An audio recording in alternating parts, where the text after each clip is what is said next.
សួស្តីទាំងអស់គ្នាអូខេអញ្ចឹងព្រឹកនេះគឺខ្ញុំឃើញ goal វាមាន set up ស្អាតមែនតើ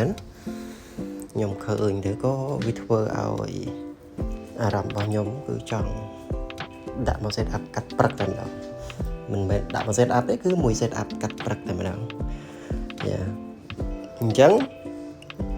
គឺខ្ញុំបាន set up ព្រឹកនេះគឺខ្ញុំឃើញតម្រងស្អាតខ្ញុំបានចូលអញ្ចឹងយើងចាំមើលទាំងអស់គ្នាមើលថាតើវានឹងទៅ hit TP របស់ខ្ញុំនៅខាងលើនឹងអត់ញ៉ា TP របស់ខ្ញុំក៏ដូចតែ 5000 កែជាងទាំងអស់គ្នាចាំមើលថាតើមួយ position ហ្នឹងមកប៉ះ SL របស់ខ្ញុំឬក៏ប៉ះ TP របស់ខ្ញុំអូខេទាំងអស់គ្នា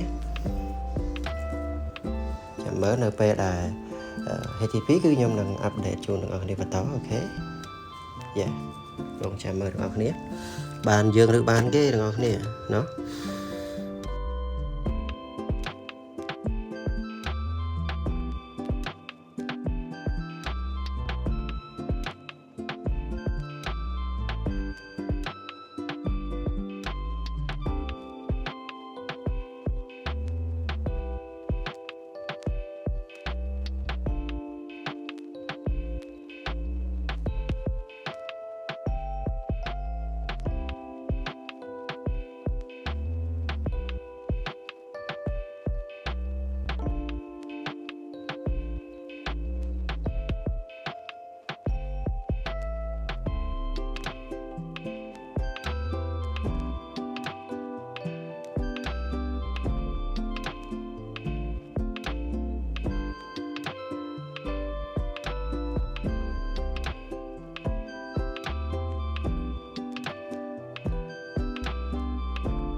អូខេទាំងអស់គ្នាឥឡូវនេះគេថាគៀកនឹងប៉ះ TP របស់យើងឡើងហើយសល់ប្រហែលលេខទៀតទេប្រាយឥឡូវគឺសម្រាប់មាសគឺវាដើរខ្លាំងវា volatile ខ្លាំងទាំងអស់គ្នាអញ្ចឹងទាំងអស់គ្នា trade តើអត់មាន risk management ត្រឹមត្រូវទេទាំងអស់គ្នាអាចនឹង SL ទាំងអស់គ្នាឬក៏អាចមានហានិភ័យរហូតដល់ថ្នាក់ដាច់ account អីចឹងទៅអញ្ចឹងណាអញ្ចឹងខ្ញុំ recommend ទៅដល់បងប្អូនដែលគាត់ទៅបញ្ចូលក្នុងវិស័យនឹងថ្មីថ្មោងប្រយ័ត្នខាតបង់ឬក៏ដាច់ account អីចឹងទៅអូខេយ៉ាងវាហានិភ័យច្រើនអូខេគៀកនឹងប៉ះហើយមើល load alert ឬក៏កណ្ដឹងហ្នឹងក្នុង trading view បានន័យថាខ្ញុំនឹងប៉ះ TP ឬក៏ដាច់ TP របស់ខ្ញុំហើយយ៉ាចាំមើលទាំងអស់គ្នាថាតើបានយើងឬក៏បានផ្សារអូខេឥឡូវនេះគឺថាខ្ញុំបាន hit TP ហើយអូខេហើយនេះគឺជា TP របស់ខ្ញុំនឹងដាក់ខ្ញុំនឹង screenshot ហើយខ្ញុំនឹងដាក់នៅលើអេក្រង់ឲ្យទាំងអស់គ្នាឃើញហើយខ្ញុំ trade នៅ VMaster Trade ទាំងអស់គ្នាអញ្ចឹង